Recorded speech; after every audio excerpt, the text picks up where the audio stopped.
Hi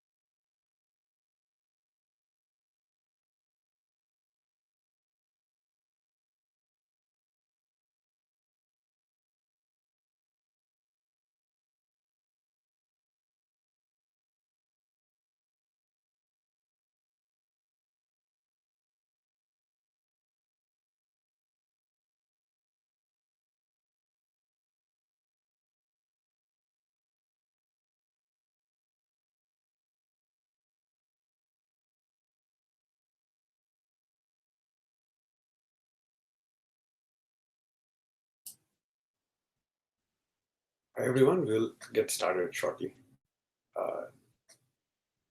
Please let me know in the chat if there are any problems with the broadcast or anything else.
All right, so we will get started.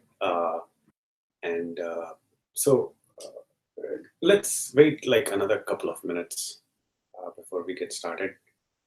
And if you have any concerns, any problems, please put it on the on the chat, and then we'll get started.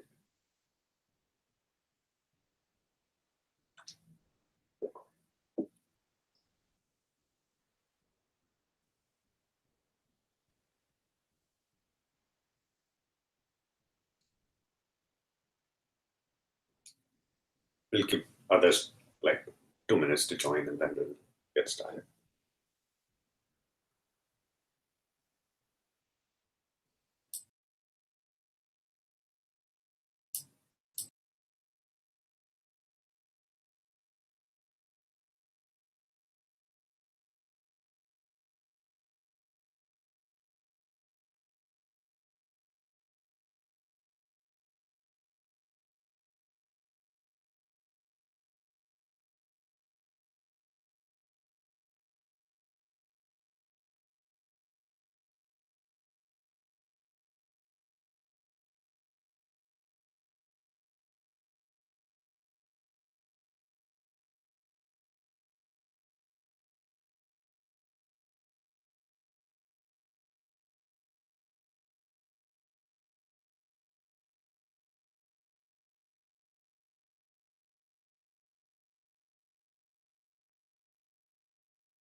Okay, so we will get started.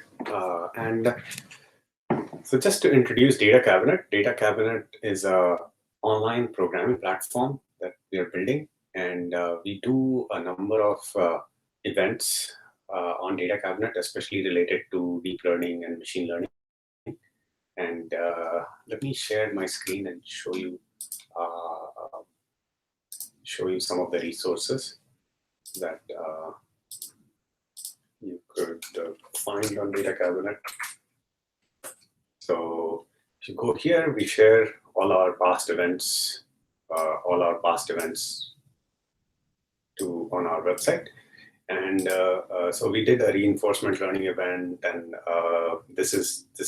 we did two events before on regular machine learning, regular neural networks, and this is the third in that series.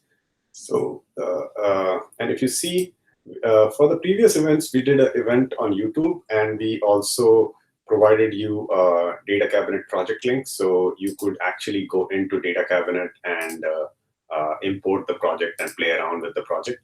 So here, if I go into Data Cabinet, it will ask me to import this project, and then I'll get the full container of the project, full operating system, and then I can play around with the exercises. So we are also building the exercises, more detailed exercises and homeworks to give you a better picture of neural networks and other things. So and we also plan to release some books and other resources that you can avail on Data Cabinet.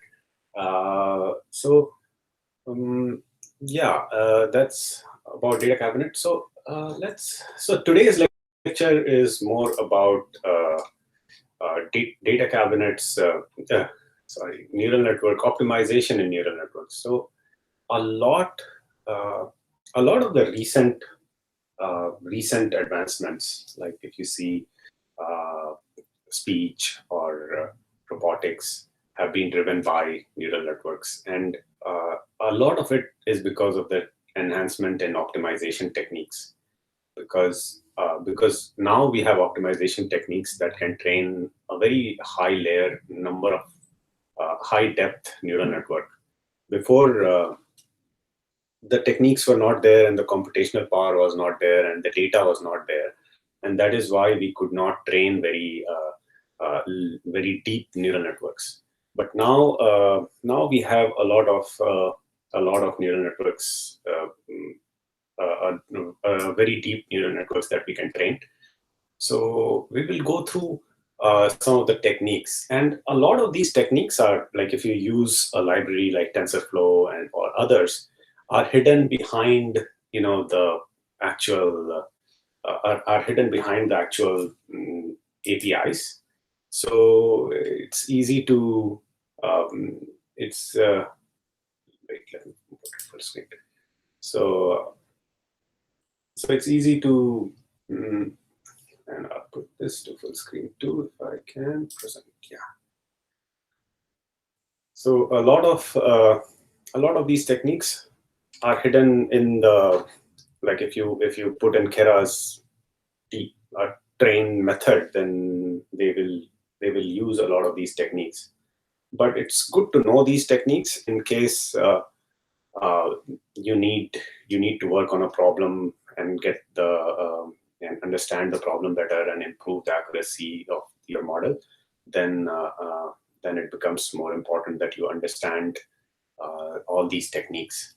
So and this presentation is totally based on the book by Ian Goodfellow and Yoshua Bengio and Aaron Kurbel. And this is one of the authoritative sources of deep learning. And we are also building resources around it to make learning this much more easier. This might be a little bit involved, but it's essential to understand deep neural networks better. So let's get to the agenda. So the four things we are going to cover is, first we will cover how an optimization, what is optimization, how machine learning uses a form of optimization for training neural networks. Then we will cover what are the problems that we encounter that in neural network training. So there are like multiple problems that we have encountered and solved over the years, and then we will come to some optimization algorithms and some methods to do parameter optimization initialization, and then finally we'll finish with some more algorithms for training which are adaptive in nature. So let's get started so the first topic is how do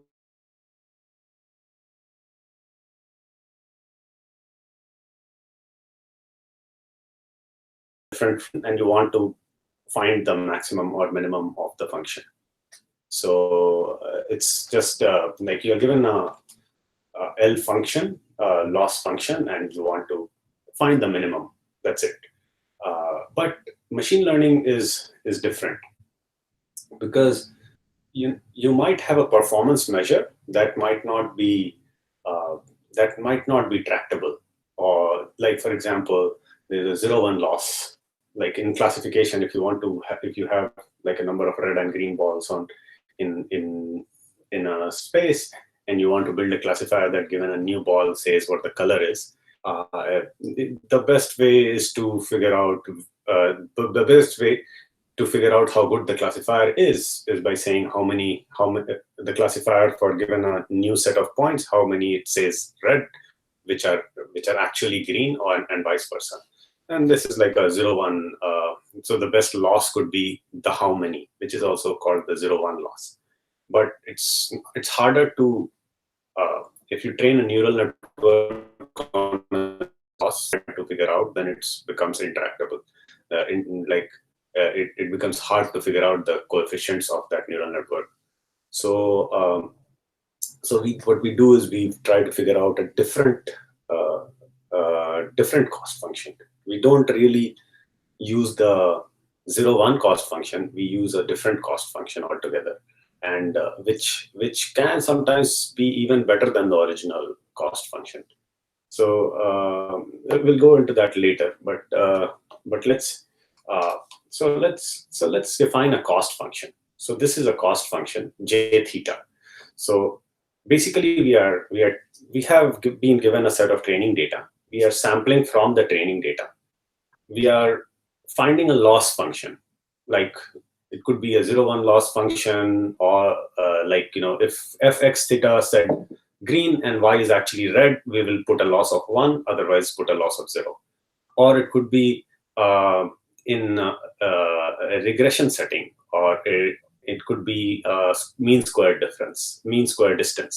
So if x theta said y is 10 and y is actually 11, then we will add, or y is actually 12, then we will add 4 to our loss.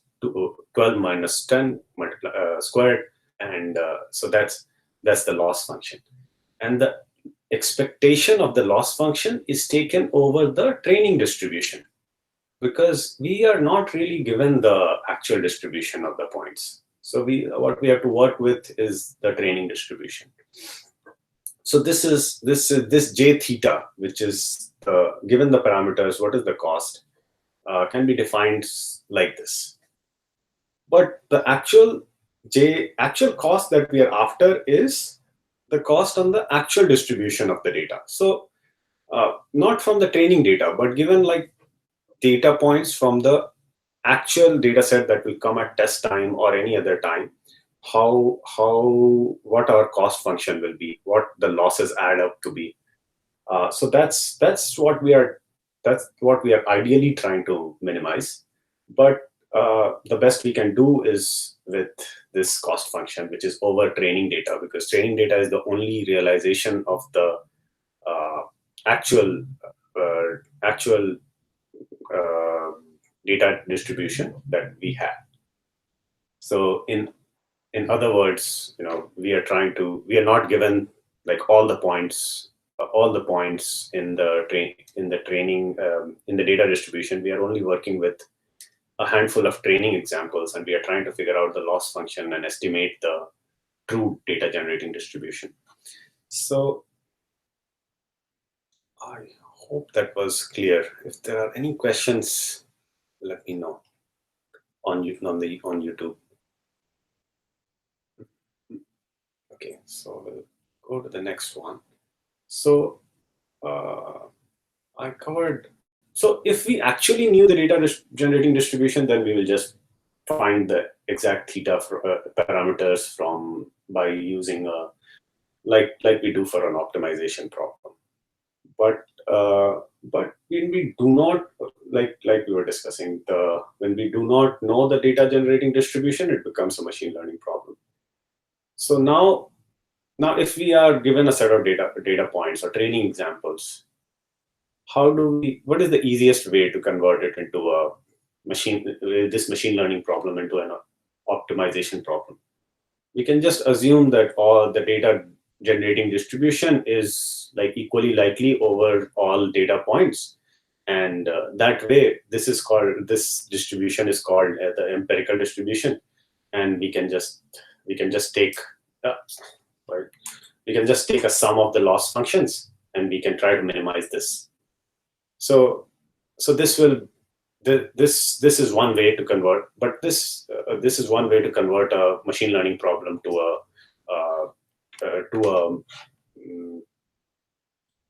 an optimization problem.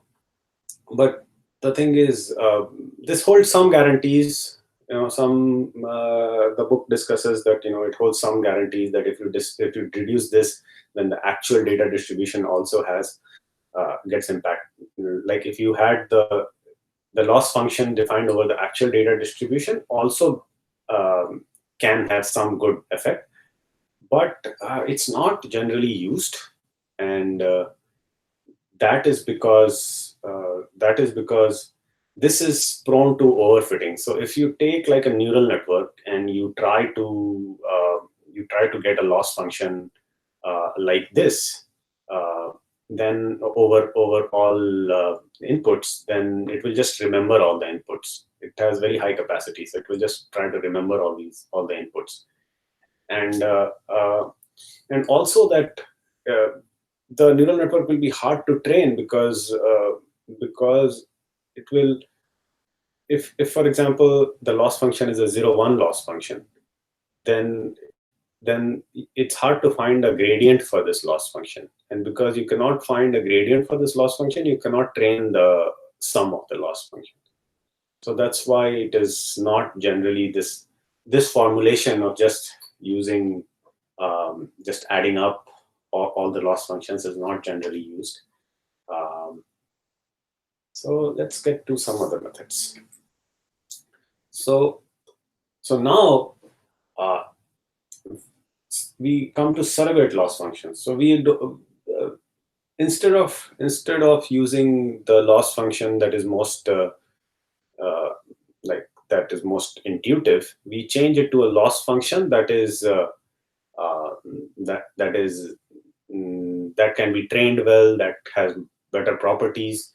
So for example, and this is called the surrogate loss function. And for example, in the classification setting, like in the 0-1 loss function setting, where we are trying to classify between green balls and red balls, 0-1, if we take the loss function as 0 and 1 and add them together, it becomes intractable. But what we do is we try to take the log likelihood of the correct class. So we are not and try to predict the conditional probability of the classes given in the input. So what I mean by that is, I can write the formula. So basically we try to the loss function is defined as the correct class. So if there are two classes, then the correct class multiplied by the probability of the correct class multiplied by 1, which is like in the training data. If the correct class is red and the probability of red is 0.5, then we take 0.5 and log of 0.5 and try to do the expectation of that. So sorry, I did not write it here, but um, so this problem has a, like, if you change this, and this is covered in one of the previous lectures as well. Uh, if you change this to a log likelihood method, then instead of a 0-1 method, then it also, there are other benefits of it. So so basically what happens is you can create a classifier that will for training points, it will have 0 error. And but in if you use negative log likelihood, then you can have um, you can have a better hyperplane which extracts more information from the training data and pushes the training data further from each other. So given a new point, it can classify that new point better. So a surrogate function could have uh, those advantages as well. So so there is another difference between optimization and ML. So in optimization, if you're trying to optimize a function and if there is a high gradient, you will keep going down until the gradient is 0. But in machine learning, there could be other ways, like the true underlying loss function might be different, or you might be trying to prevent overfitting.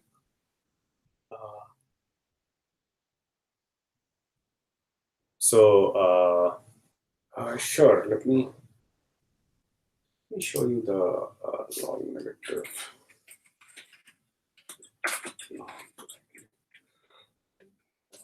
I think we'll find it in Google somewhere if we get a good cross entity. So this is source. So this is what, yeah, that's my source.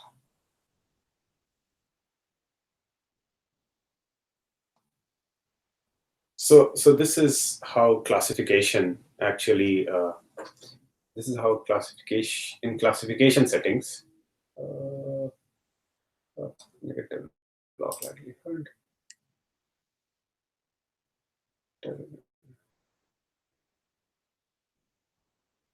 Yes. So see. So basically, you are given some input pixels, and you are given, for this one, the cat probability is 0.71. For horse, the probability is 0.98. And for dog, the probability here is 0.49. So, so negative log likelihood will be uh, uh, log this, which is minus log of 0.71, which is 0.34, and then you add them together. So it's like if you add them together, if you try to minimize this, you're trying to maximize e to the power of the probability of each. So think of it as e to the power of 0.71 multiplied by e to the power of 0.98 plus e to the power of 0.49. That's what you are. Wait. No. So it's just, you're trying to just maximize 0.71 multiplied by 0.98 multiplied by 0.49. So if you are trying, so that's the likelihood, right? 0.71 is the probability here, and 0.98 is the probability of a horse. Given a picture of a horse, what is the probability that the classifier says it's a horse? 0.98. So we're trying to. So this is how. This is how 0-1. So there were 3 classes there. Like, here there are 3 classes. But if there were only 2 classes, right, and there were 1,000 examples, then it becomes then if you do the 0.71 multiplied by 0.49 and try to maximize that, then that is what is using a negative log likelihood is, instead of a 0-1 loss function. I hope that clears it. So let's go to. So that's why we will convert. So early stopping. So and uh, early stopping basically is like I was explaining, when it's an optimization problem and you're trying to optimize a cost function, then the way generally we do it is we do a gradient descent. We find a gradient. We go in the direction of the gradient. If the gradient is too high, we will not stop in an optimization procedure unless we reach the bottom of a curve. So, for example, let me show you in one of the pictures. If I can see. Do I have a pretty good picture? I guess not. But um, but in machine learning, you might even stop at a higher gradient when the optimization procedure can go further, because the true data generating distribution you can somehow see is better, or it may be preventing overfitting in some way. So you may stop even before you do the full optimization. So that's what early stopping is. So this is pretty much the differences between optimization and machine learning training. So I hope it was clear. If there is any questions, otherwise let's go to the next topic, which is really cool, and which is the foundation of backpropagation. And so this is batch and mini batch algorithms. So the way generally uh, loss functions are written is such that they can be so, for example, even the negative log likelihood, for example, that we are discussing, it was done as negative log likelihood so that it could be made into a sum over all examples. So this is a good example, right? There are three examples here. Now, if we define the negative log likelihood as the loss function, so see, 0.34, 0.02, 0.71, we can just add them together to get the total cost.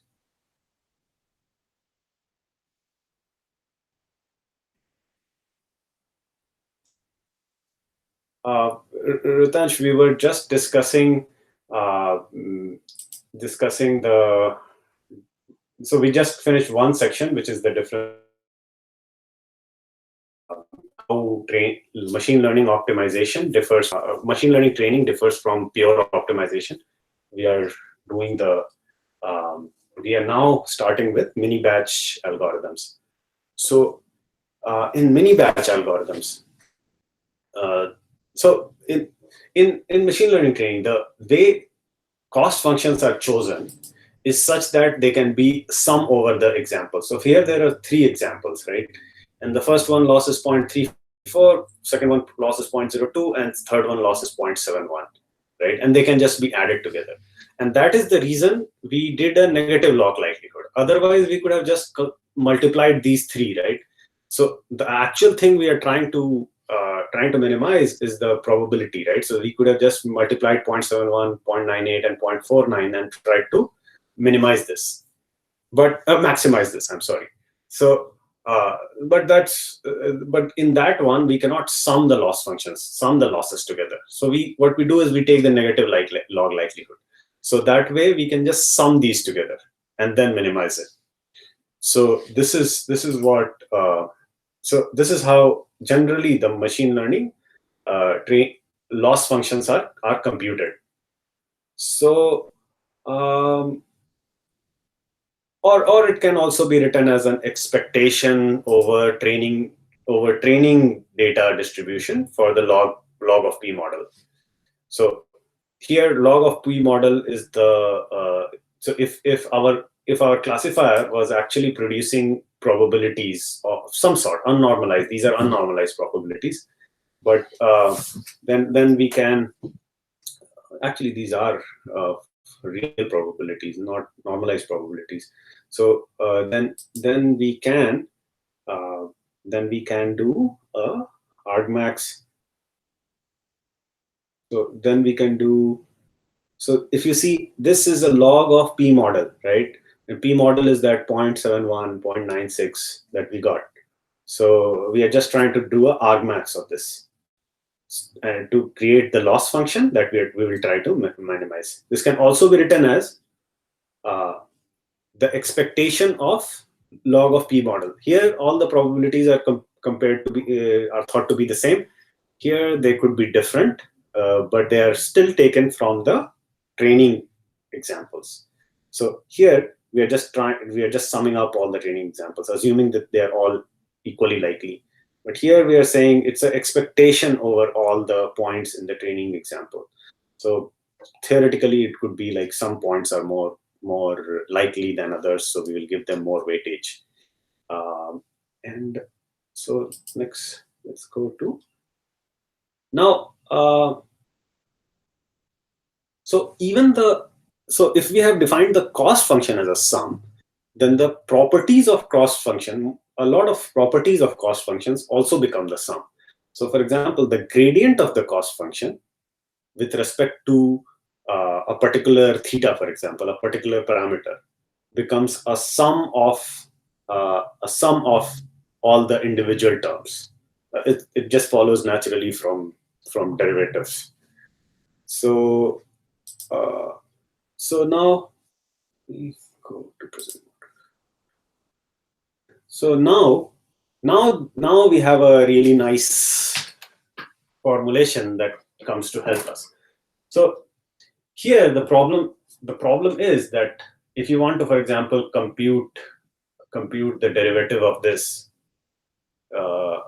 with respect to theta, with respect to, so in a given neural network, for example, we are trying to get the derivative of the cost function with respect to a particular parameter, which we know sums over all the terms or all the training examples.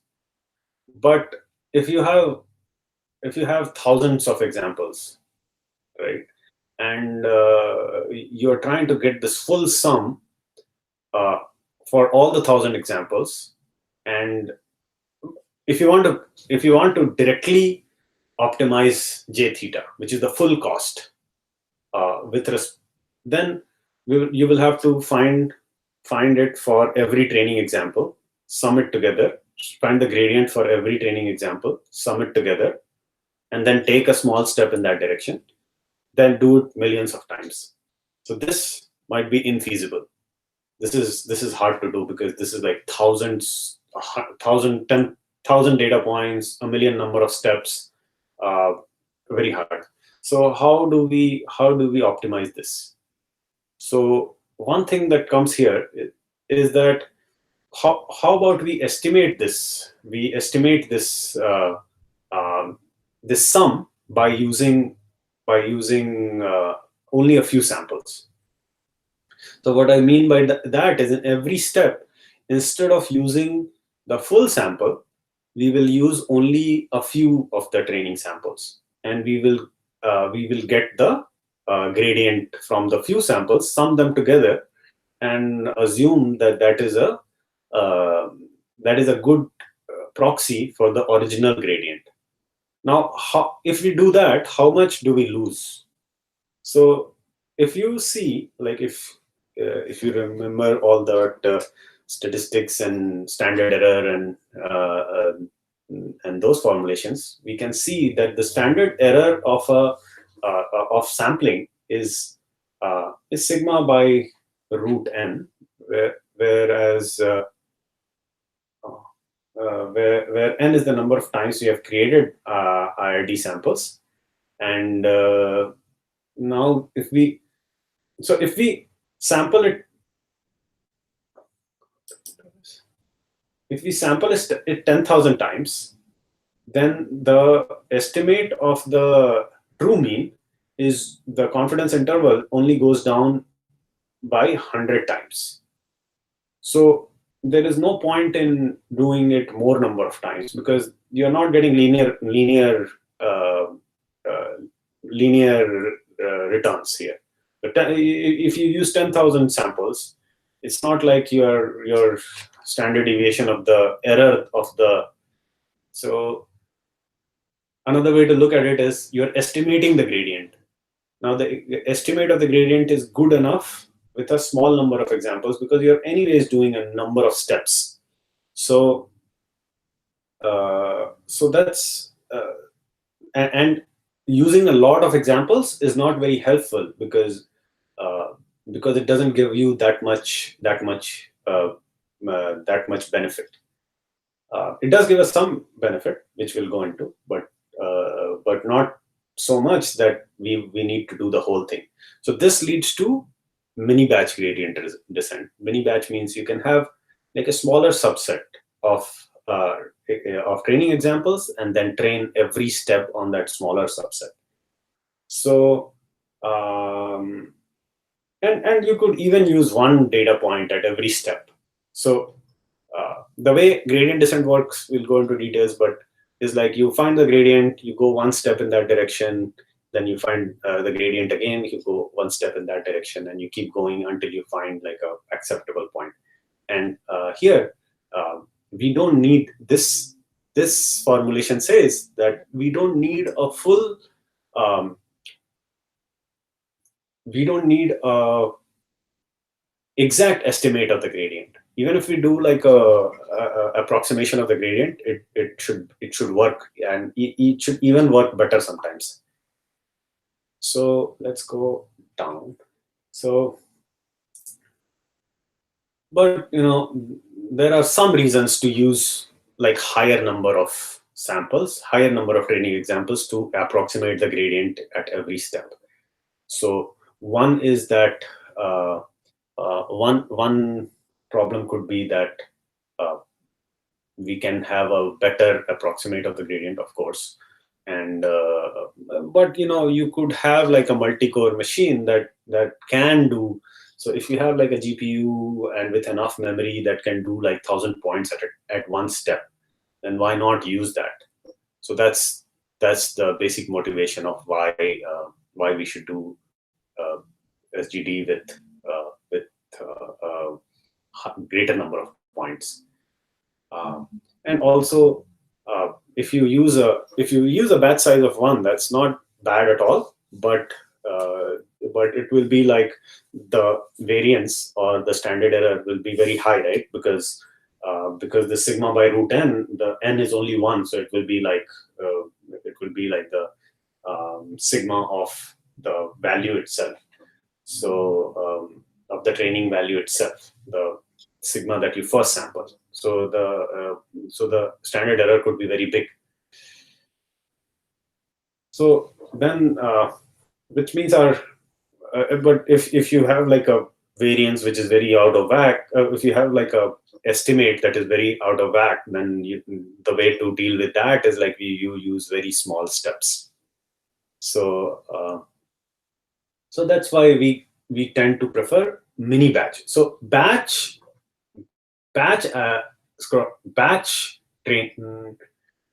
gradient descent means you're trying to find a gradient on all the points together. So you take all the points, you compute the gradients on all the points, sum them together, and use that gradient to do the training. That's batch gradient descent. Mini batch is like you take a small subset and and then you try to find the gradient on those, sum them together, and use that to do the gradient descent. Now, the third thing is you use only one point, and this is called online or stochastic gradient descent. So that's okay. Oh, okay.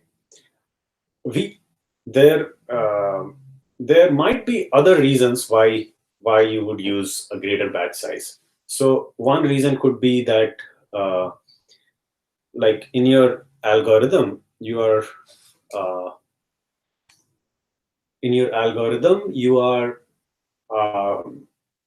you're not using, maybe in our previous formulations we were just using gradients, right? But we could use like a second order like a double derivative. Now in that case, how would you? Uh, in that case, you probably need a bigger batch size, because a smaller batch size has too much variance, and the estimate comes out to be too bad.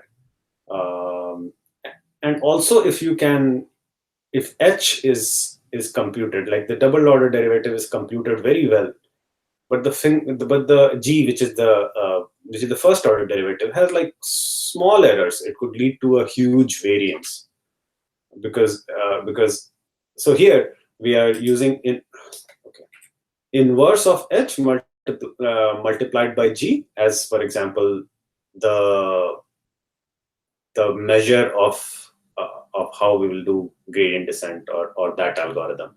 Then this value will have a high variance, even if h is computed, or the double derivative is computed properly. So so that's why we would want it to be have a higher number of points, so that the variance is reduced. Uh, and and this so this all this is contingent on this sigma divided by root n, right? So we are all this we can do, because we assume that there is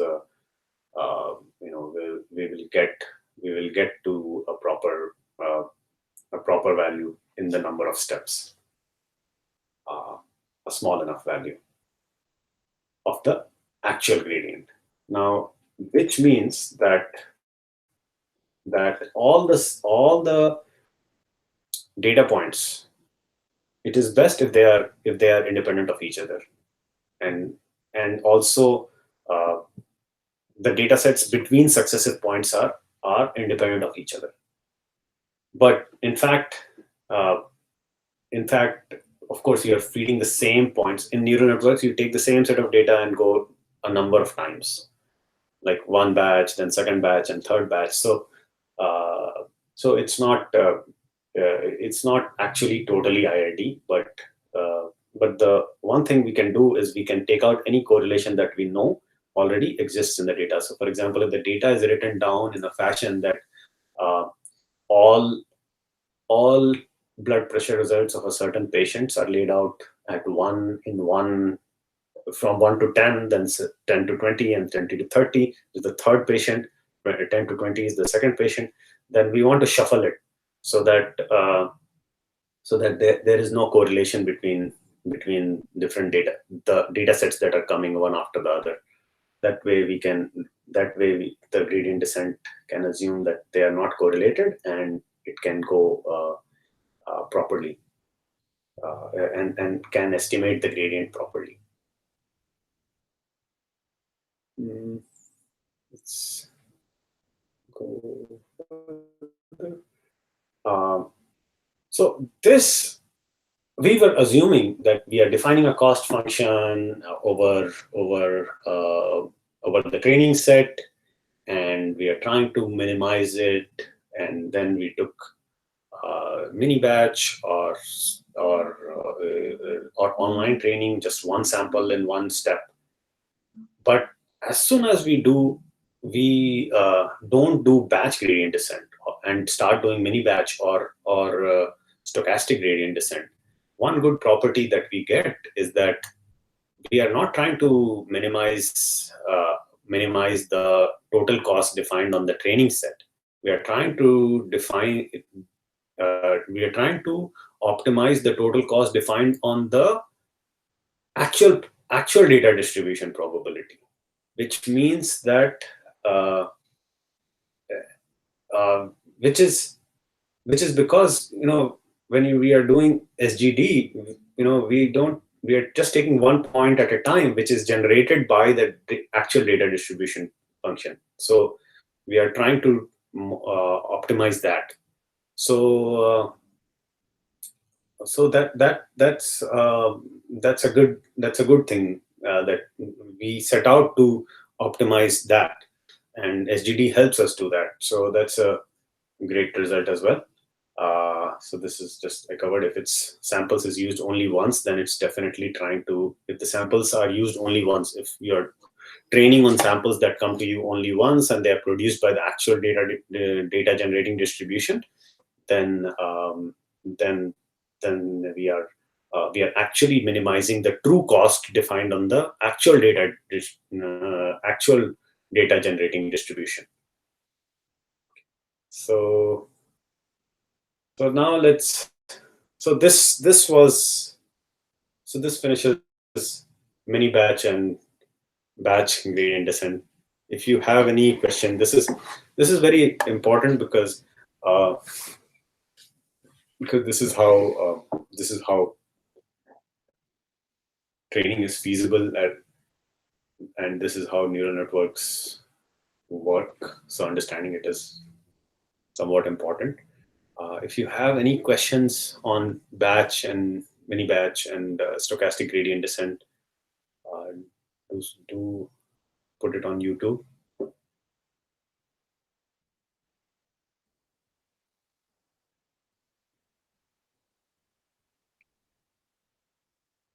All right. Otherwise, we will go to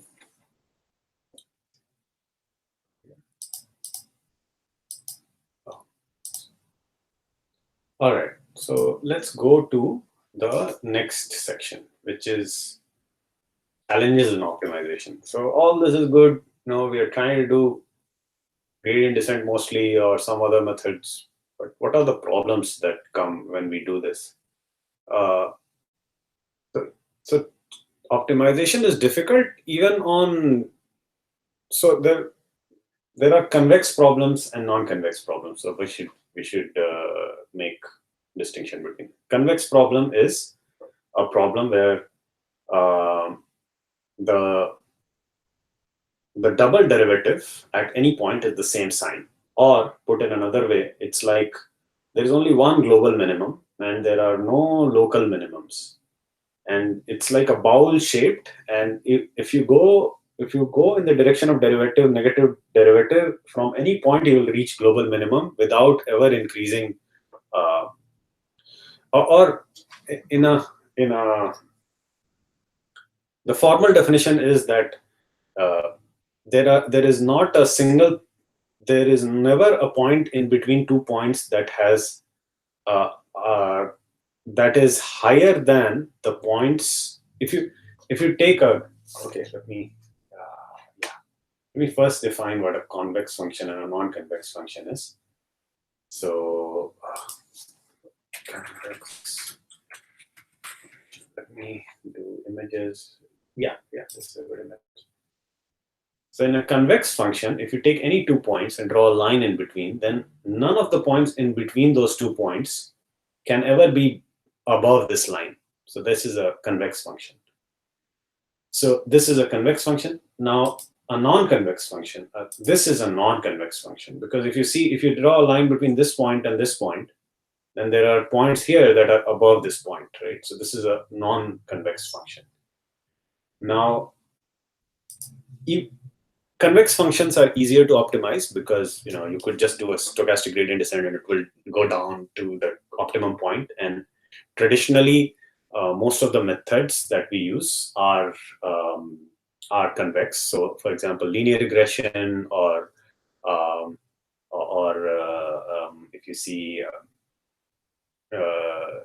if you see even SVDs, they have all convex cost functions. But neural networks have a non-convex cost function, and we will go into the details in a little bit. But how are we doing on time? Okay, we are not bad. So one thing is that ill conditioning. So ill conditioning means this is related to the second derivative again. If the second derivative is too much, or the curvature is too much, then it's hard to optimize. So put another way, if you, for example, take the cost function and you try to get the Taylor series expansion, and the first term is this right-hand term, right, which comes from the first derivative, and the second term is the left-hand term, which comes from the double derivative. Now, if the second term is too big, then if you just try to do plain stochastic gradient descent, then even if you go in the direction of the gradient, the cost function will actually increase. So that's what is called ill conditioning. So ill conditioning. Let's see one thing that is this picture has a nice. So if you see that the norm of the gradients is plotted over. So this is like epochs. Each epoch is basically the number of times. Each epoch is one full data set fed into the neural network. Now, if you take over the epochs, the gradient of the norm becomes higher. So basically, this G is becoming higher. But even then, the loss function is changing very little. So this could very well mean that the second order term is causing some problems. This could be have other reasons, but that too. Okay. And now let's go to local minimum. So local minimum. Okay. Any questions on ill conditioning? I think there is a huge lag.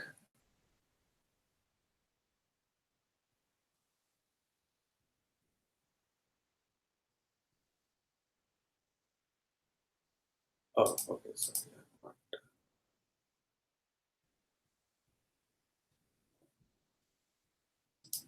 Okay.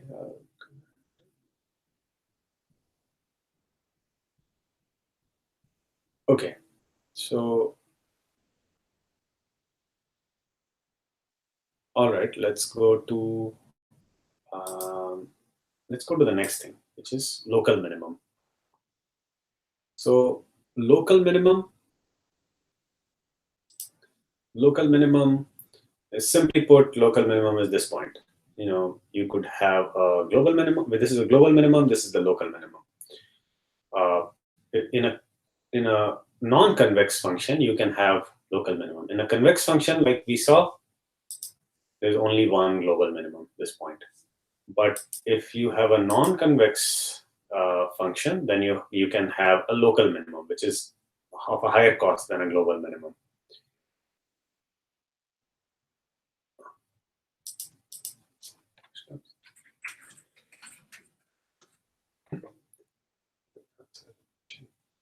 Sorry, I think there was some lag in when I was speaking before. So should these guys, these terms. So okay, these terms. Okay, I'll. The easiest way to think of it is Hessian. If this is just matrix notation, right? The easier way to think of it is if you have just one variable, right? If you have just one parameter, then if you do a Taylor series expansion, then what happens? The epsilon into the multiplied by the gradient, first derivative, then the second derivative multiplied by half multiplied by epsilon square, right? That's like Taylor series in one dimension. But if you have like a vector, then this is basically the Taylor series expansion. So h is the double derivative, g is the first derivative. So you can go to the details, but that's like the intuition behind it.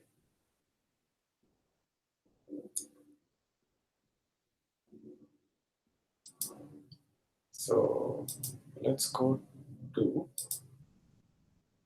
to how local minima pans out in the neural network space, right? So so uh, so model identifiability, right? So a model is identifiable if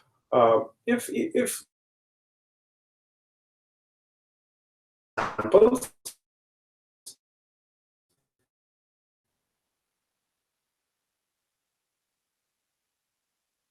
it will come to a certain same low cost function. So that's model identifiability. Uh, But is a neural network identifiable? Possibly not, because there are a couple of things, right? If weight space. So if you take a neural network and swap the weights on two of the hidden units on the same layer, then then uh, then it's still the same neural network. So that way you at least have two neural networks that have the same cost.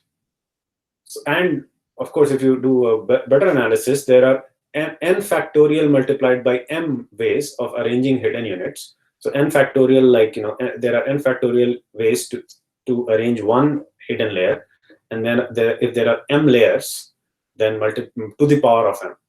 So those many number of neural networks have the same cost. So there is no way that you could find a neural network that is identifiable. That is like one set of parameters that is the best. So so we so then another way is to look at it as weight manipulation. So if you are using a ReLU unit and you scale the biases, incoming weights and biases by alpha, and all outgoing weights by 1 by alpha, then it doesn't make any difference, uh, because ReLUs are basically identity in the identity for x greater than 0. So that way there could be many variations. So now let's go to, now is this even an issue? Like we know that neural networks are not identifiable, but is this an issue? Like this would be an issue if the local minimums, which are like each of these non-identifiable points are a local minimum. So um, would these be is this a problem? This would only be a problem if all these local minimums have a cost that is much higher than the global minimum. But that does not appear to be the case in very high dimensions. So you could still be doing well even if there are a lot of local minimums.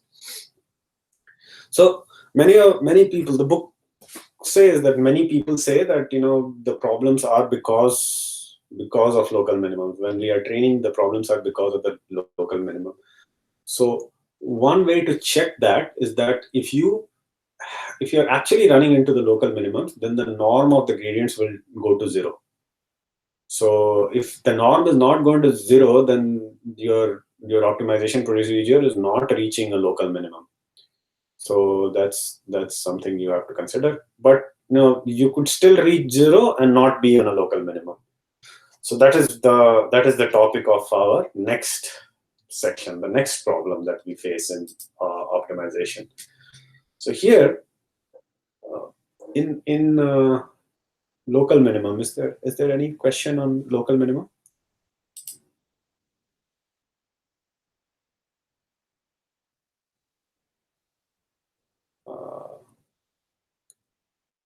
Okay, if not, we will go to saddle points. The saddle points are basically points where the gradient is 0, but it's not the global minimum. So for example, this curve is, if you see x1 and x2, this curve is that of x1 square minus x2 square. Now it is the minimum in x2, but it's not the minimum in x1. It's actually the maximum in x1, but the gradient is 0. So this is called a saddle point. And one way to think about it is from the double derivative. So if you take the top point, the double derivative is positive, is in x2, and where it's maximum. Oh wait, did I write it negative? Yeah, negative for the point in x2 where it's maximum, and in x1 it's the minimum, where and the double derivative is positive. So gradient is 0 on both x1 and x2 directions. So this is called as saddle points. Now, if you see at any point, right, there are so if you come to a point where where the gradient is 0 and the Hessian, let's suppose the Hessian or the double derivative in all directions are equally likely to be positive and negative, then it's much more likely that one of the dimensions which will be positive or will be negative, and thus in one dimension it's a maximum and not a minimum, even though the gradient is 0. So we sense that there are many more saddle points than there are minimums and maximums in neural networks. So and one thing is that if you train a lot and you get to a more low cost place, then you have more positive eigenvalues on the Hessians. And also, so one way to think of it is that if you are at a maxima, then your no, the cost is very high. If you are at a saddle point, then costs are lower, and if you are at a local minima, then costs are likely to be very low. The book does not really go into a lot of details on why they infer that on a local minima the cost is low, but it's assumed that in higher dimensions the cost is very low, and even on a local minima. So if you there are some theoretical results on some feed-forward networks without any non-linearities that saddle points. There are a lot of saddle points, but there is no local minima, and there is one global minima. And these are similar to neural networks with uh,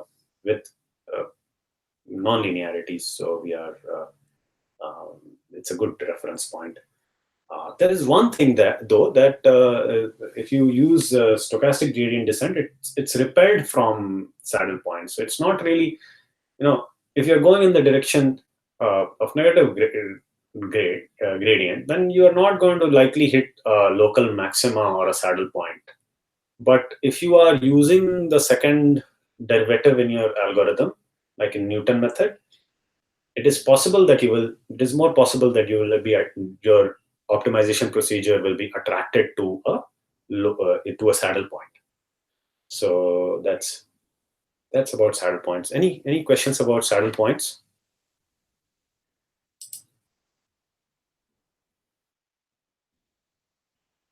Okay, so I'll go to the next challenge. So of course there could be maxima we already discussed. There could be other regions like flat regions. So you could find like a plateau where the gradients are 0, the Hessians are 0, and it's hard to decide which direction to go into. So that's another problem. So let's go to the next challenge, which is exploding gradients. So okay, so exploding gradients means that if your parameters are very nonlinear, then you could have a surface like this, where a very small step is going to change your cost function dramatically. Now, if you take like a huge step in that direction, then you don't even know where you are going. So this could be a problem. This is an exploding gradient problem, and this could be a problem for neural networks. So what we do is, to overcome this problem, we can do gradient clipping, which is basically you shorten the step in case you find an exploding gradient. So that's so now let's go to long-term dependencies. Now, and this is a cool one. This happens a lot in when you're training recurrent neural networks. So So in practice, the way you do neural networks is you create a computational graph. And if your computational graph has the same matrix, same weight matrix getting repeated over and over again, right? Then you come to these type of problems, which is long-term dependencies. So, for example, you are multiplying by a weight w t times. So you are basically taking w to the power of t. Now, W can be written as a square matrix can be written as V inverse, where diagonal is all the eigenvalues of W. Now, now in this scenario, if you raise this to the power of t, then you can figure out that it actually becomes V diagonal lambda to the power of t V inverse, and this is a diagonal matrix. So this middle matrix is a diagonal matrix. So what happens when you exponentiate a diagonal matrix? All the entries are exponentiated. That's all that happens, right? So now let's suppose all the entries are exponentiated 100 times. Let's suppose. Now, if the value to start with in lambda was 0.1, then 100 times it will become very small number. 0.1 to the power 100 becomes a very small number. But if it was 2 to begin with, the eigenvalue, then the 2 will become 2 to the power of 100, which is a very large value. So the learning will become unstable. The gradients and both forward pass and backward pass. So this is a big problem in optimization. So you will read it again when you read recurrent neural networks. So that's okay. Now let's do inexact gradients. So, are there any questions on long-term dependencies? Okay, so we will do long-term dependency. Inexact gradients. So gradients, of course, gradients and Hessians. The way we compute are generally an approximation and not exact. We are doing back propagation and we are trying to compute those, and they're not exact. But sometimes even the cost function is intractable. There are cost function formulations that are intractable in themselves, and then the gradients are also not tractable. So we only approximate the gradients. So the gradients are not very exact. So the optimization technique has to make sure that even if the gradients are not exact, it can work with those inexact gradients. So that's another problem with optimization. So another problem with optimization is that local and global substructures are not the same. So for example, here, if you see, if you start at this point, to start at this top of the green point, even if you're doing gradient descent properly, you are not going to go to a global minima. You're going to go to like a local point. So that's the problem when local structures are not good, are not correspond to global substructures. And we think that most of the time is spent in traversing the length of the cost trajectory. Most of the time, you're trying to traverse this whole big region. Like you're trying, there is a mountain-shaped structure, and you're trying to overcome by going tracing a wide arc and not going on to the top of the mountain. So it takes longer time because you're trying to overcome that mountain, where you could have easily gone over the mountain and come back on the other side. So that's and the funny thing is that all the research is around local minimum, global minimum, and saddle point, but SGD generally never even comes to those points if you run an SGD. So because of these problems, right? Like most of the time is spent in traversing, and SGD never comes to these problems. what could actually make it better? All these problems could be solved if we could do better initialization. If we start at a point which is more likely, then we could do better from there. So let's start from there. So uh, let's start from there. Let's give us a minute break and then we'll restart.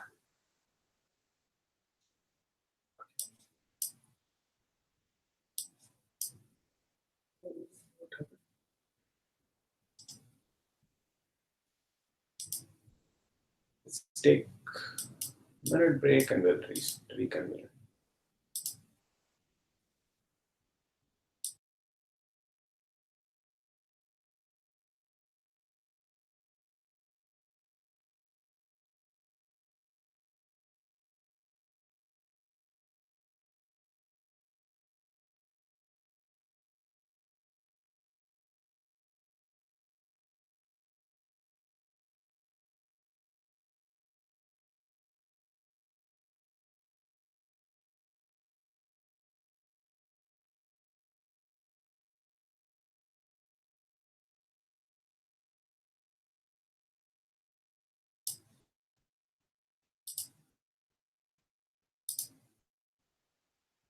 Sorry about that.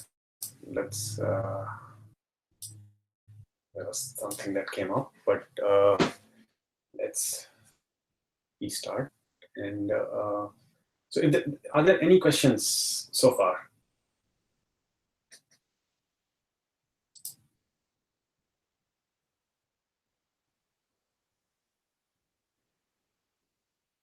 Okay, so we will go to the next one, which is, so we'll actually formally start going to the some algorithms, and then we will go to so we'll go to some algorithms, and then we'll go to initialization strategies, and then we will go to adaptive algorithms. So this is the basic stochastic gradient descent algorithm. So we basically get like a schedule of learning rate, epsilon1, epsilon2, up to epsilon whatever, and we get a set of initial parameters, and then we start doing a loop. We try to sample some points from the training set, and sample, and then we find the gradient of those points with respect to the initial parameter theta or the current parameter theta, and then we apply that update to a small step size in the step of the gradient, and then we do and then we repeat steps until some stopping criterion is met. So, or we run out of time. So this is plain stochastic gradient descent. Now, there are some parameters that are important, and one of them, the most important, is learning rate, which is at iteration k. How much step size are you taking? How much in the direction of the gradient are you going? So in SGD, we cannot have a constant learning rate, and this is because SGD never comes to a zero gradient. Even for the cost function we are dealing with, SGD will never come to a zero gradient point, because it's not it's not the gradient of the full cost function. So it's just an estimate, like we were discussing. So it will never be zero. And that way, if we do not diminish the learning rate, then it will never come to a halt. So let's so we need a diminishing learning rate. So what is a sufficient condition for learning rates? This is not a necessary condition, but this is a sufficient condition that that if these two are followed, then your SGD can converge, and learning rates will not be a problem. And that is that if you sum all the epsilons to infinity, it should go to infinity, but square of the epsilons has to be less than infinity, the sum of squares. So let's go to the next. So in practice, if you're using learning SGD, how would we do it? So generally, we reduce the learning rate linearly at every step, and then alpha is equal to at t is k at step k is k divided by tau. So the parameters to choose are epsilon, epsilon t, and tau, right? So tau is generally chosen that the full data set has been traversed at least a few times, and epsilon 0 and epsilon t are chosen such that epsilon t is like 1% of epsilon 0. There are also epsilon 0 is important to choose because if epsilon 0 is too high, then it will cause very wide oscillations. But if epsilon 0 is too low, then it will not go to a lower point. So those are problems. And then okay, and there are some things where some methods in which you could see the cost function and uh, make the learning rate, uh, figure out the learning rate that way, but they are not very scientific methods. So yeah, let's go to the next one. So let's discuss some theoretical limits on SGD, right?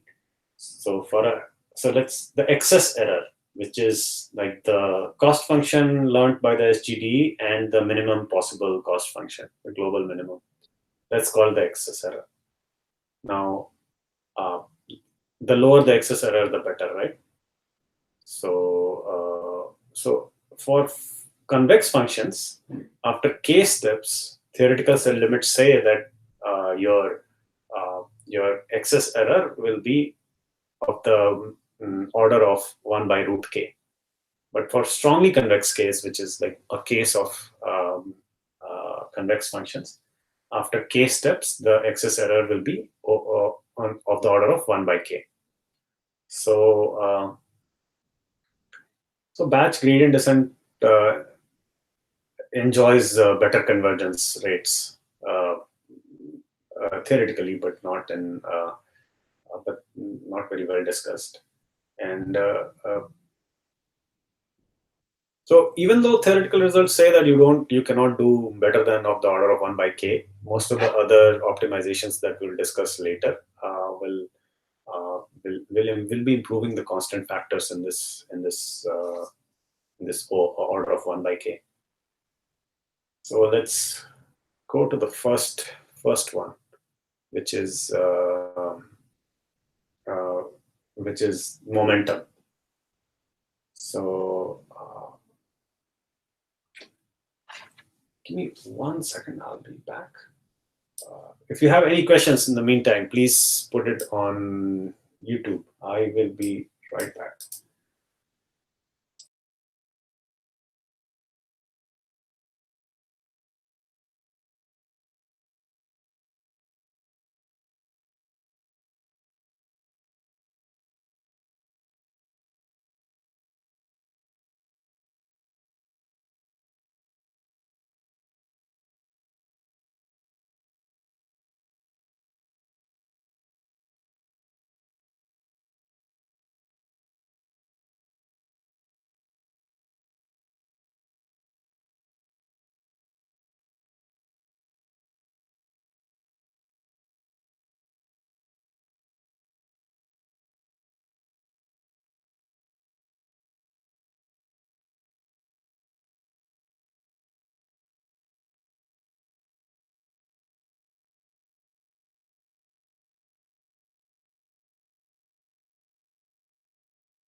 Sorry about that. I had to take care of something.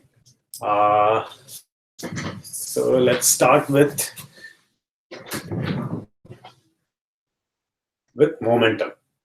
So the basic momentum algorithm is that we compute instead of directly updating theta with a step size and a step size and the gradient. We actually use the gradient to accumulate the gradient or accumulate a moving average, exponentiated moving average of the gradient, and add that to the parameter update. So that's the difference from SGD. And so basically, you are accumulating it, multiplying it with alpha, accumulating it, and using the new gradient.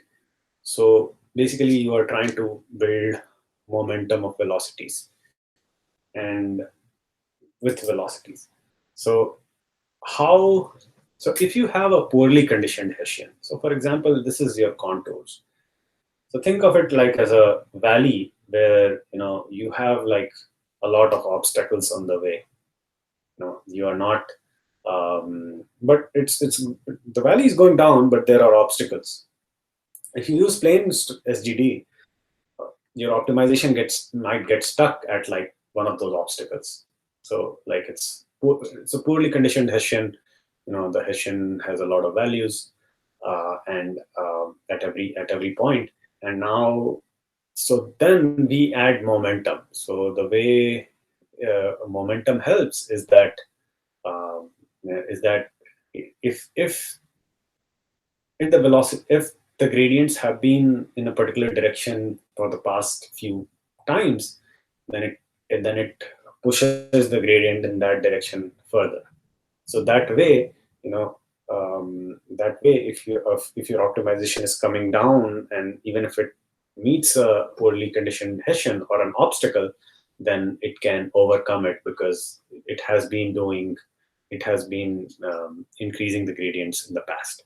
So that's the basic. So that's how it overcomes a poorly conditioned Hessian. Now, another way to look at it is like, let's suppose it's if the gradients are always the same, then what happens to SGD, right? So the terminal velocity becomes epsilon multiplied by gradient divided by 1 minus alpha. So if alpha is 0.9, then or you're accounting 0.9 of the update with whatever the previous updates have been, then you are increasing the update by a factor of 10. So that's how it increases the terminal velocity or terminal update size. And okay, so momentum this is a cool one. The momentum can be interpreted. So momentum can be interpreted. So at time t, your theta t, the double derivative of that theta t is a force. Now, or it could also be interpreted as first derivative is a velocity, second derivative is a force, and so what do these forces correspond to? So what do these forces?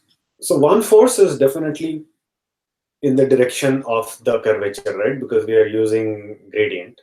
So one force is in the direction of the curvature of the cost function, and you can think of it as like a hockey puck going downhill. And so if there is, like, for example, a ball-shaped structure, it will go downhill, come back up, then go downhill, come back up, and it will keep doing that. So that's one force. So to overcome this, oscillation, you need another force. So the other force is proportional to velocity, and the other force being proportional to velocity. So it's the first. So it's basically a factor multiplied with velocity.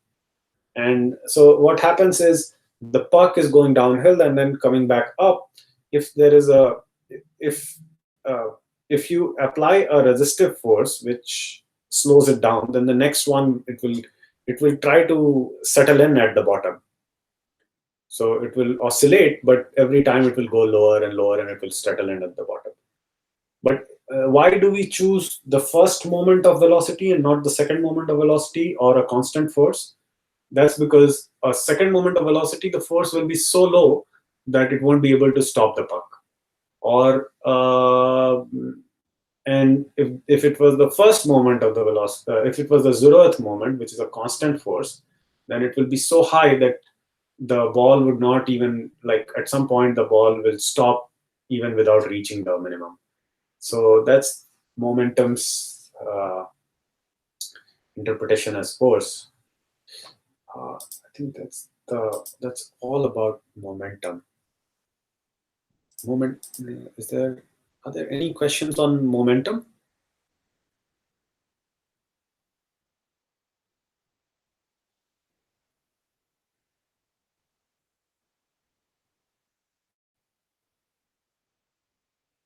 Okay, let's go to Nesterov momentum.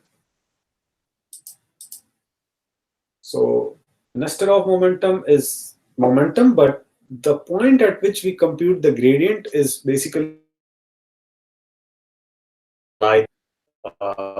velocity. So before we apply the velocity. So instead of finding the gradient at the current point of theta, we actually already see where it will go with the current velocity, right? And then we compute it at that point, and then we use that as the point where we compute the loss function, compute the gradient. So this Nestor momentum actually has a very nice theoretical property that it can improve the order to O of 1 by k square. Uh, Whereas if you remember SGD, it was only O of 1 by k. That is the best we could do. So Nestor momentum does that better. So now we come to parameter initialization strategies. So like we said, parameter initialization could, you know, you have to pick like an initial point, right? In SGD, you pick an initial point. And this could be very important because this could determine whether your algorithm will converge at all, or it will become unstable and never converge, may become like explode to get into numerical difficulties. Uh, it can also determine what kind of a point it will converge to. It will converge to a saddle point, or it will converge to a low cost point or a local minimum. It may So some approaches try to use some heuristics defined on certain conditions um, to pick which initial points to pick. So they will pick some initial conditions that the initial parameters satisfy and then pick that. Um, Now this could be good from the point of optimization and not some initial points, if chosen, could be good from the point of view of optimization, but not from the point of view of generalization. So, it could lead to good optimization, but it could fail on test data. So let's go to that. So one thing we definitely want to do with parameter initialization is to break symmetry. So basically, if there are two hidden units in the same layer which have the same activation function, and then we start them off with the same weights, then then what could happen is like they end up with the same weights because it is possible that the updates are not stochastic, they are deterministic. And if that happens, then we get the same weights on two different activation points. And first of all, we are not capturing different signals from the input. And second of all, even the signal that we do catch, it might cancel off in some of the later layers. It might, like, the first, the next layer could actually subtract off one from the other, and both signals could be lost.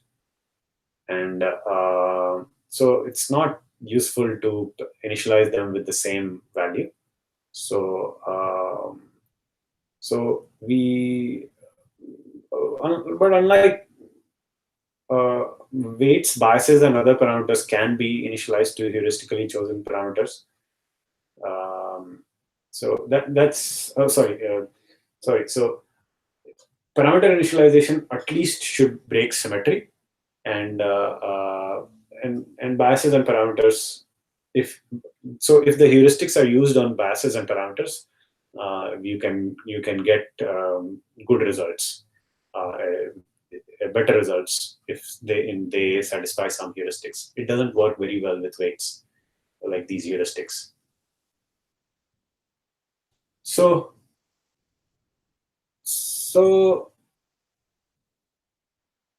generally, the way we choose initial weights is basically sampling from Gaussian and uniform distribution.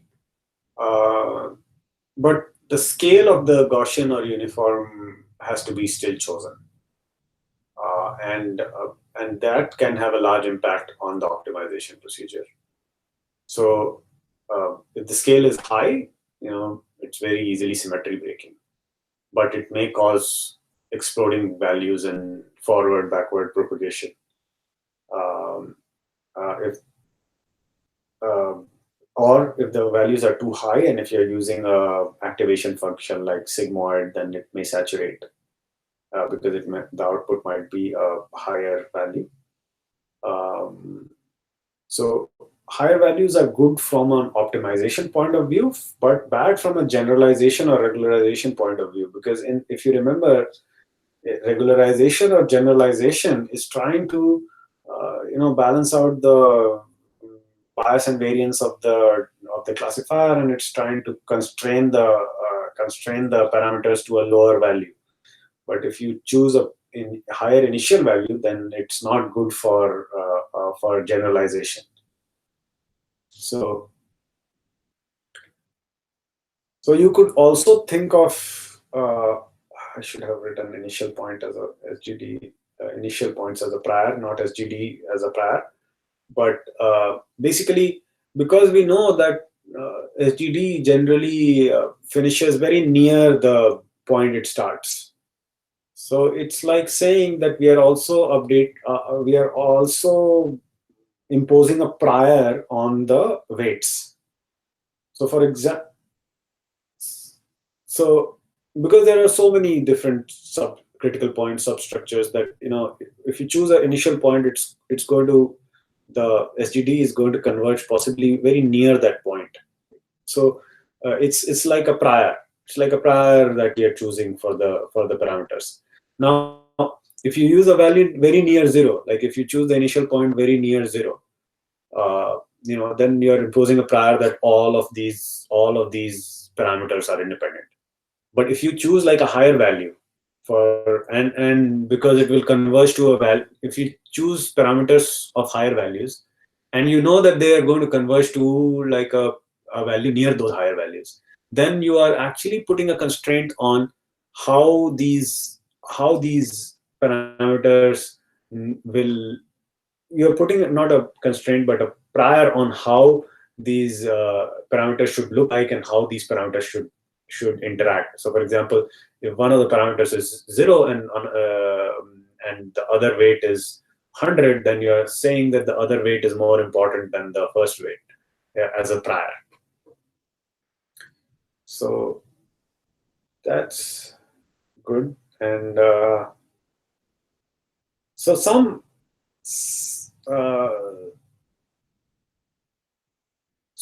there are some heuristics that get used in neural networks. So one of the heuristics is that you choose from a uniform distribution between -1 by root m and 1 by root m, where weights of in each fully connected layer, you have m inputs and n outputs.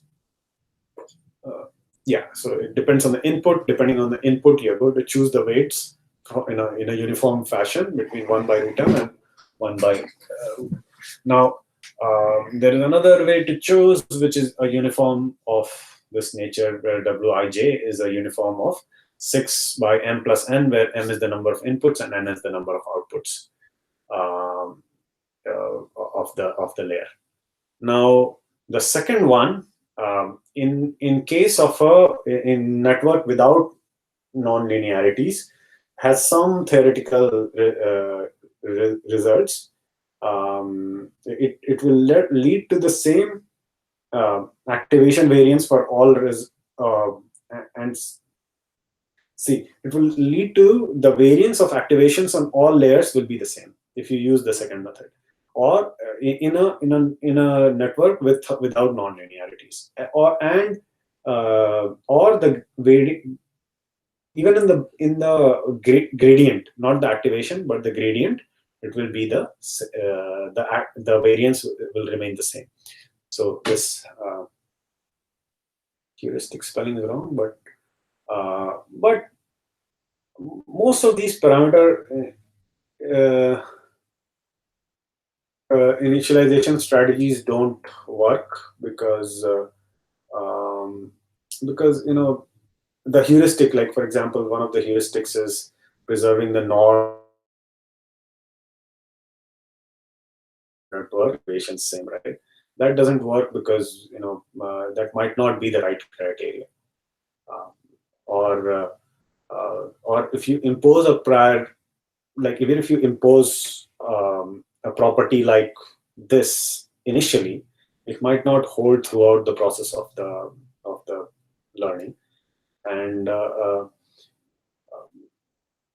and like we saw, it might actually lead to worse off generalization errors. So, for example, if you choose like higher values to begin with for initialization points, that might lead to worse generalization error.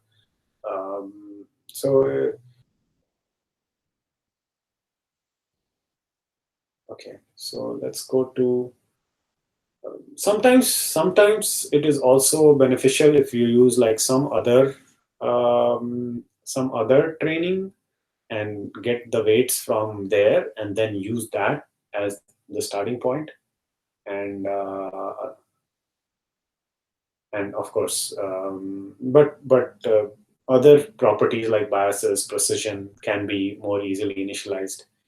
Uh, so now let's get to adaptive learning rates. So so so learning rate is the most difficult hyperparameter, and and the way uh, so you could argue that not all directions, like if you have 10 in 10 um, 10 input dimensions, then not all dimensions are as important as others. Some might have a lot of gradient, some might not have uh, a lot of gradient. So it needs to be considered per axis. So for example, in this case, in the saddle point case that we're looking at, there are two dimensions, x1 and x2. Let me not go there. Yeah.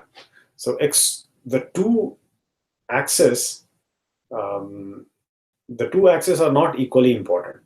So the axis, so if an axis is changing signs, or so early approaches were, I think I did not explain this properly, but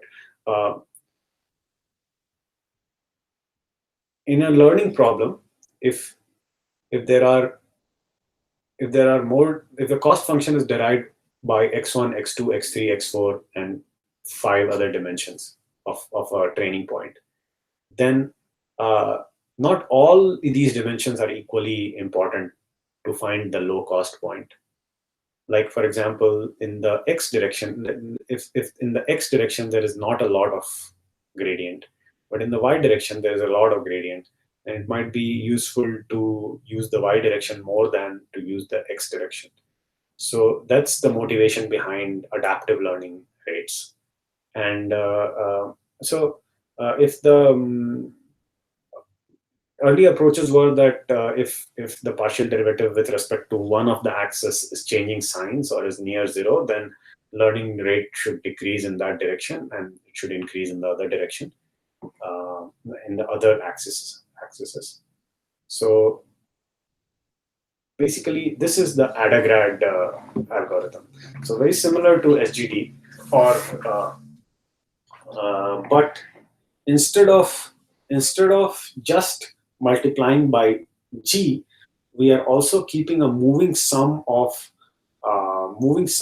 what the gradients are in each direction, and this is applied per point.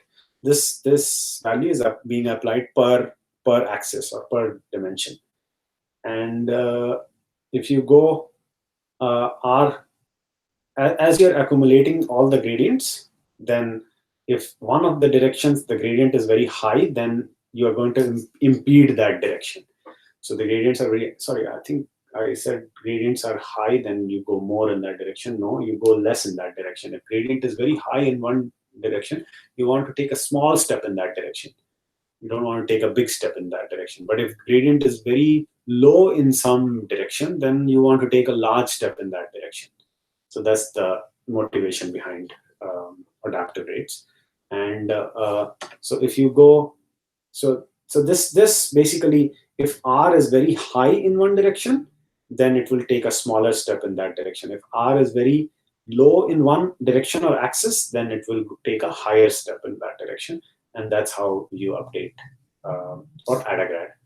So I think we discussed this.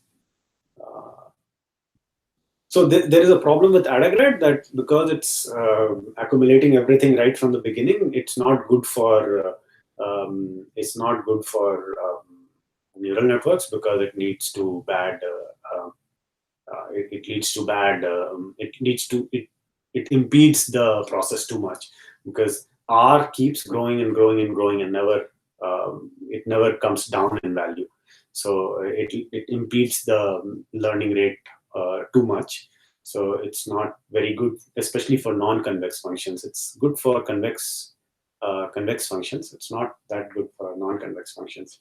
Then RMS prop is basically a small change over Adagrad, which means that you are going to accumulate the squared gradient a little differently. It's going to be you're going to not use the full R. You're going to use you're going to weight the R over time, exponentially weight the R over time, and this p is between 0 and 1. So it's like, if it's a smaller value, then it's somewhat like momentum. So this RMS prop works better for a non-convex case, because it's not impeding the learning rate as much. So otherwise, it's very similar to Adagrad.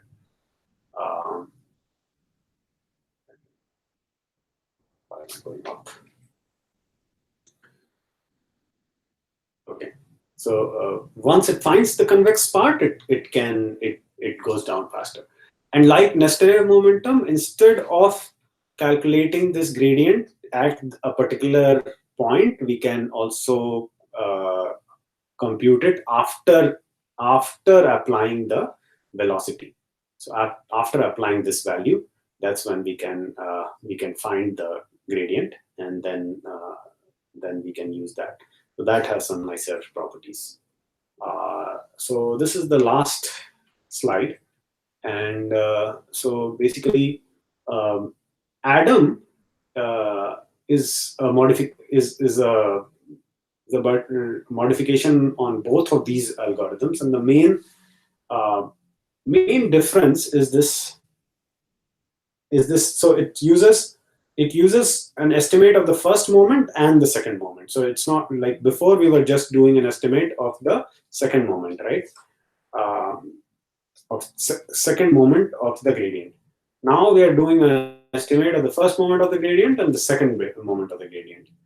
And we are uh, also correcting the bias. So if P1 is T is 1, or if P1 is 0.1, so as T grows, this P1 to the power T uh, term goes to 0. So there is no correction.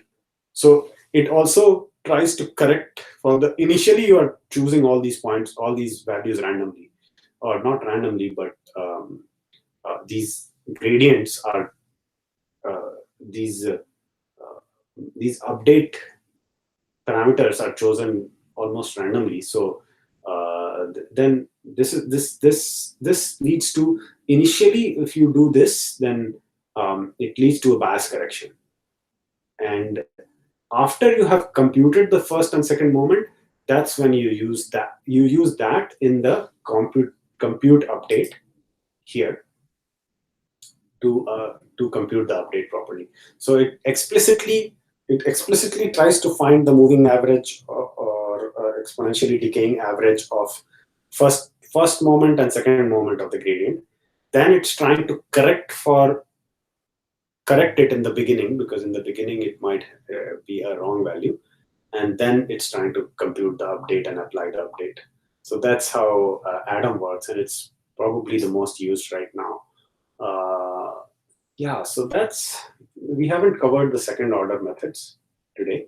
Uh, we will cover it at some other point, but I hope this was useful, and I'll be here. Let me know if there are any questions, and I can try to answer.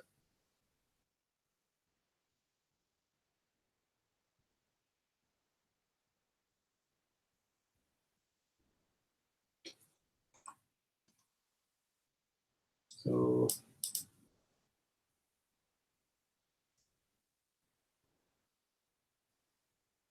okay, I hope it's not too late for people, and yeah, I'm monitoring any questions you may have on optimization. We will keep doing this, and we will keep doing it with more exercises and more one-to-one interaction, hopefully. And but yeah, if in today's lecture, if there are any questions.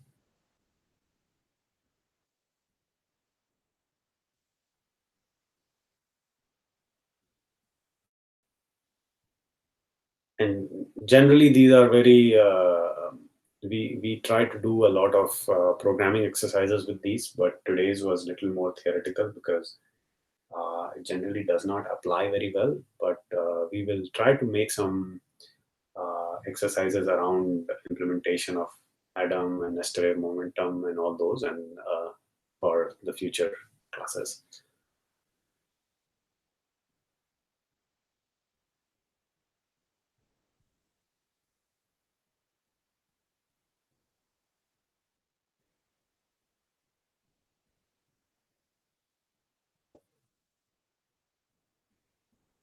Okay, there are no questions. Any questions? So I'll just recap. So we went through what are the difference between pure optimization and ML training.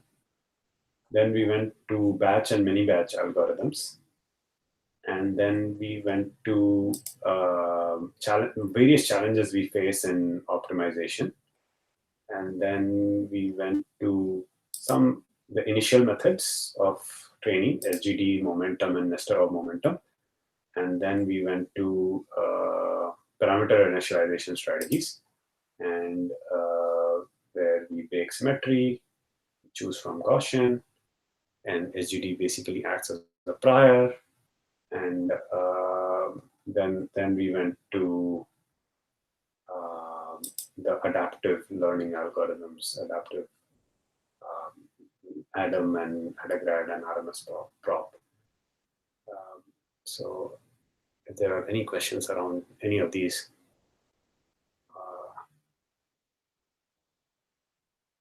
yeah, do let me know. I hope my thing is working fine. Yeah.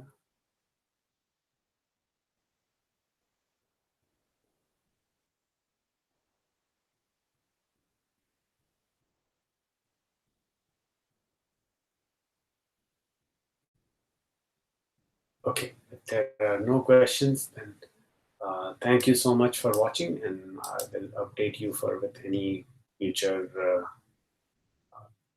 future process classes we will teach. Thank you.